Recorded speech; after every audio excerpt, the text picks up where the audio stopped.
JB, hoje eu estou olhos nos olhos com alguém que já sabe o tão importante poder das palavras. Ele é jornalista e passou pelos principais jornais e revistas. É autor da série de livros Palavras de Poder. E agora ele estendeu esses ensinamentos que mudou a vida de tantos adultos para as crianças, com a obra O Segredo do Anel. São 11 histórias para os pequenos sobre lealdade, coragem, perseverança, respeito e paz. Falo de Lauro Henriques Júnior. Lauro, novamente, nós dois juntos. Que bom, né, Clara? Muito bom mesmo, eu estou vendo aí seu sucesso. Palavras de Poder, e agora O Segredo do Anel. O que levou você a mudar da literatura adulta para a literatura infantil, Lauro? Na verdade, Clara, isso é uma coisa que pode falar até que foi uma coisa que eu trago até da minha infância, assim, que eu gostava muito de história, de ler, de histórias que contavam para mim. Eu lembro que quando eu era criança, o quanto que essas histórias às vezes serviram para mim como um ensinamento mesmo. Às vezes eu estava vivendo alguma coisa, lembrava daquela história, falava, olha como é que tal personagem fez isso e aquilo. E depois que eu lancei o livro, eu estava com essa história, o tanto de gente que ajudou, que fez bem o livro, e me dando e-mail, igual você contou, tanta gente que encontrou um caminho, né, de mais paz e bem-estar na vida. A repercussão que teve nas pessoas. Nas pessoas, né, que é o mais importante. Aí o que acontece do Palavras de Poder? É um livro para os adultos, né, vamos dizer, uma espécie de repertório para a gente lidar com situações do dia a dia. Que todo mundo passa por situações de angústia, de dúvida, de incerteza, né, dificuldades às vezes de relacionamento. Acontece que as crianças também passam por isso, né? Elas passam por isso o tempo todo. Você imaginar uma criança de 8 anos, ela tá ali vivendo o cotidiano dela, tá cheia de dúvidas, questões, será que gostam de mim, será que não gostam, às vezes uma desavença com o colega, normal, porque a criança tá ali no dia a dia. Perfeito. Só que infelizmente, não é nem infelizmente isso, mas como às vezes a vida é estruturada, a criança não tem esse repertório, esse ensino, vamos dizer, educação emocional, para lidar com as emoções, né? A criança na escola, muitas horas com os pais, aprende o quê? Matemática, português, ciências e tal. Mas a educação emocional mesmo, ela aprender a lidar com essas emoções, ela fica meio por conta própria. E a correria do dia a dia, sim, dos próprios pais, né? Eu acho que, nossa, é importantíssimo. Agora, você me disse que traz essa vontade ou essa curiosidade pelas escolas desde a infância. Como foi a sua infância? A minha infância é a infância da criança típica. Não, vai para a escola, brincava. Então, foi uma infância feliz, vamos dizer assim, com todas essas demandas emocionais que eu lembro que eu sentia também.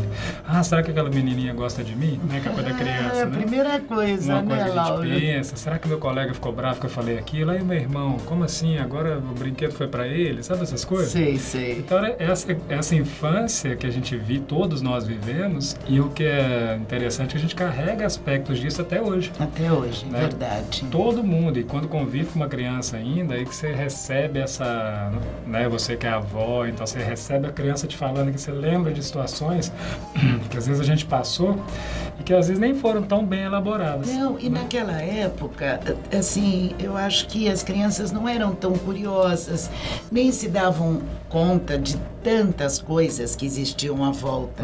Hoje não, né, Lauro? Você está lançando na hora certa, porque a criançada tá terrível, já nasce sabendo, né? Agora, assim, que diferenças, falando nisso, você vê entre a infância, da sua infância e a desta geração? Olha, essa questão que você pontuou da quantidade de informação que a criança tem disponível hoje é absolutamente diferente. Assim, a gente, quando era criança, você tinha ali uma informação muito da escola, dos pais. Hoje a criança, onde ela olha, tem informação, internet, muitas têm acesso, né? Acaba tendo acesso a esse tipo de informação virtual. E aí também aumenta o quê? Aumenta o nível de informação, às vezes aumenta também o nível, o quê? De angústia, de preocupações, de dúvidas que ela tem. Perfeito. Né? Agora, a época é tecnológica, né?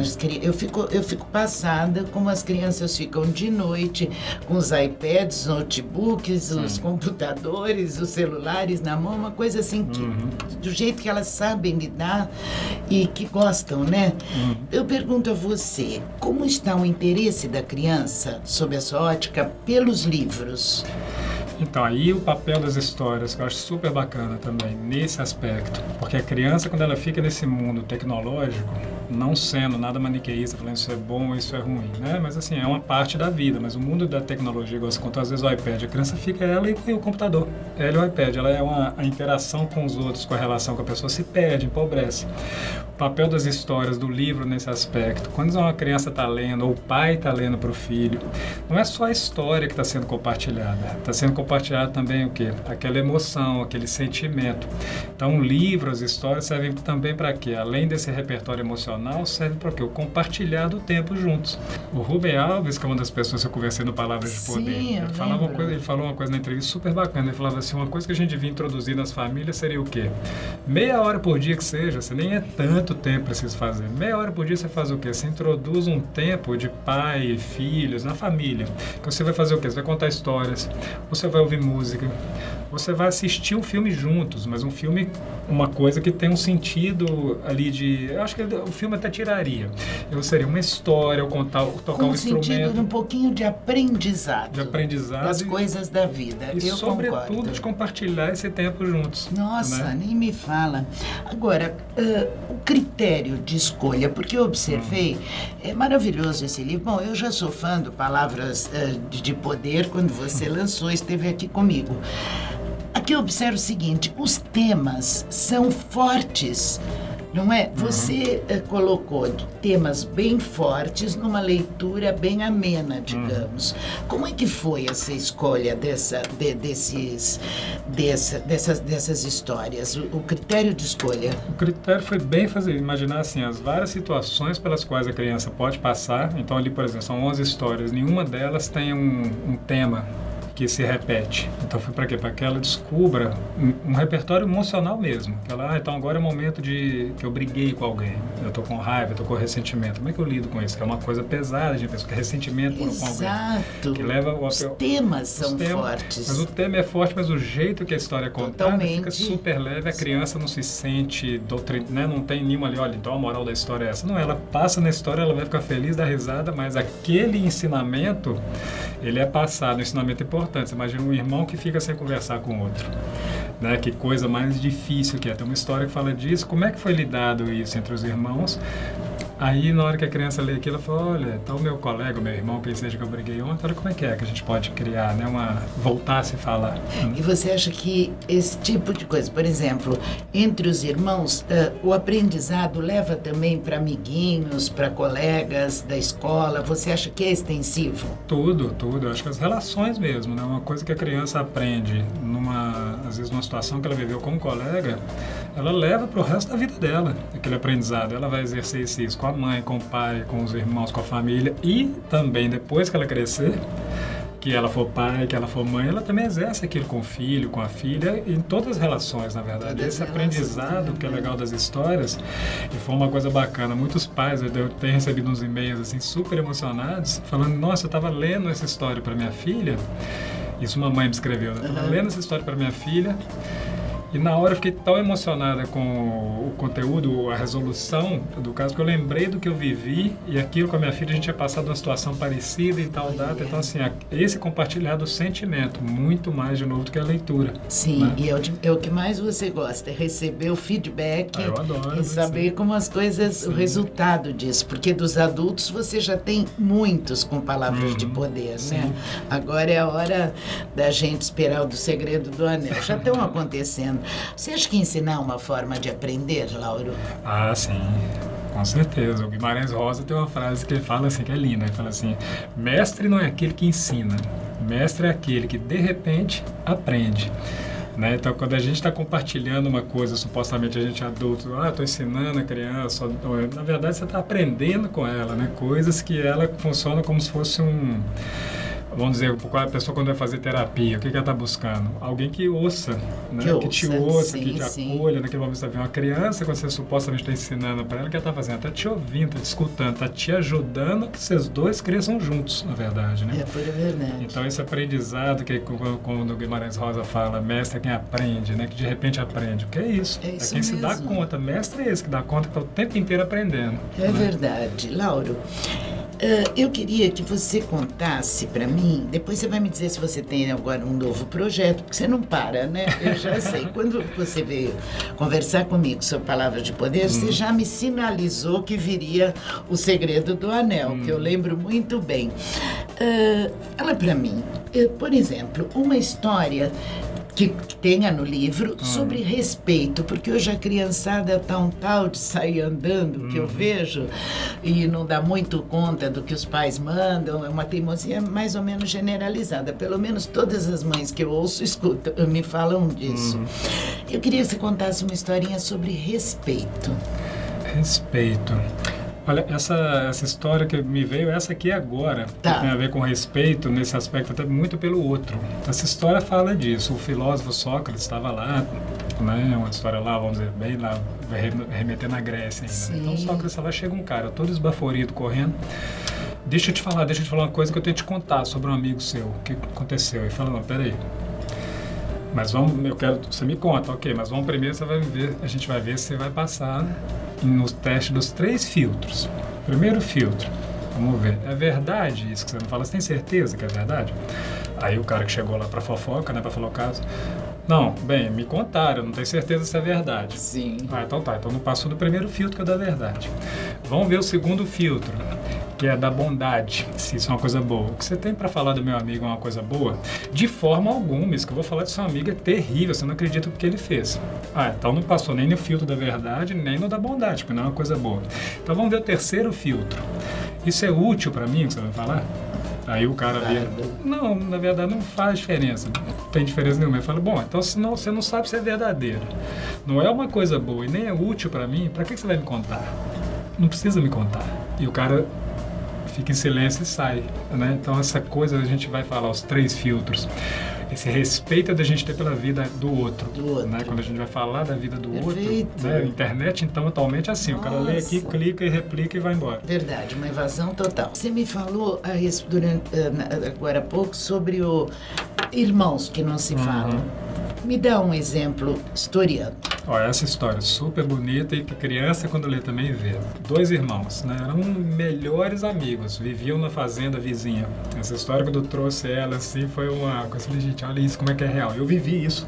Meu irmão, por exemplo, ficou um tempo sem falar com ele quando eu era criança. Olha, hoje eu olho pra trás e falo, gente, como é que pode, né? Tempo que a gente perdeu de convívio. Mas a história é qual? 2 irmãos, super amigos, irmãos mesmo, de tudo. Moravam na fazenda vizinha. E só um riacho separando a fazenda dos 2. Um dia, por um motivo bobo, essas coisas assim que ninguém sabe, nem o motivo da história, bobeira. Brigar, ficar sem se falar, não sei o que, sai daqui, nunca mais quero te ver e tal. E o orgulho daquela coisa, não, mas agora eu não vou dar o braço a torcer, aquela relação foi acabando, eles não se falaram mais até que chegou o ponto de um desses irmãos. Um dia chegou um carpinteiro que estava passando na fazenda, ele chamou o cara e falou, olha, faz o seguinte, constrói para mim uma cerca aqui ao longo desse rio, que eu nunca mais nem quero ver a casa daquele meu irmão, que ele mora lá do outro lado. Constrói para mim uma cerca, tampando tudo, eu não quero nem ver a cara dele, não quero que ele me olhe mais. O carpinteiro, beleza, pode deixar comigo. Ele falou, pois é, eu vou fazer uma viagem agora, eu vou para a cidade, mas quando eu voltar eu já quero essa cerca pronta. Ok. O fazendeiro viaja, o carpinteiro começa a trabalhar.